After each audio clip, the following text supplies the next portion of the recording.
মহামান্য রাষ্ট্রপতি জনাব মোহাম্মদ শাহাবুদ্দিন। মেয়াদ সম্পূর্ণ হওয়ার আগেই অসুস্থতার কারণ দেখিয়ে পদত্যাগ করলেন রাষ্ট্রপতি মোহাম্মদ শাহাবুদ্দিন। ফলে সংবিধান অনুযায়ী ভারপ্রাপ্ত রাষ্ট্রপতির দায়িত্বে জাতীয় সংসদের স্পিকার মেজর হাফিজউদ্দিন আহমদ। গেল কিছুদিন ধরেই বিভিন্ন মহলে গুঞ্জন চলছিল মোহাম্মদ শাহাবুদ্দিনের পদত্যাগের। একই সাথে সবার আলোচনায় কে হতে যাচ্ছেন দেশের পরবর্তী রাষ্ট্রপতি। তবে কিছুদিন ধরেই নানা মহলে গুঞ্জন আছে আরও বেশ কয়েকজনের নাম। বিএনপি সরকার গঠনের পরে পরবর্তী রাষ্ট্রপতি হওয়ার দৌড়ে সবচেয়ে বেশি আলোচনায় এসেছে বিএনপির মহাসচিব ও সরকারের স্থানীয় সরকার ও পল্লী উন্নয়ন মন্ত্রী মির্জা ফখরুল ইসলাম আলমগীরের নাম। বঙ্গভবনের ২৩তম বাসিন্দা হওয়ার দৌড়ে আলোচনায় আছেন অন্তর্বর্তীকালীন সরকারের সাবেক প্রধান উপদেষ্টা ডক্টর মোহাম্মদ ইউনূস। ৫ আগস্টের পর দেশের ক্রান্তিলগ্নে সরকার প্রধানের দায়িত্ব নেয় রাষ্ট্রপতি পদে তাকেই অনেকে এগিয়ে রাখছেন।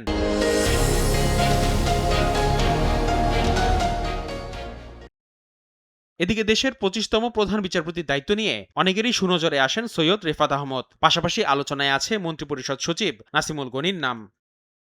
বিএনপির বর্ষিয়ান নেতাদের মধ্যে মির্জা ফখরুলের নাম এগিয়ে থাকলেও আলোচনায় আছেন খন্দকার মোশাররফ হোসেন, ডক্টর মঈন খান ও নজরুল ইসলাম খানও। আসিফ মোহাম্মদ সিয়াম, সময় সংবাদ, ঢাকা।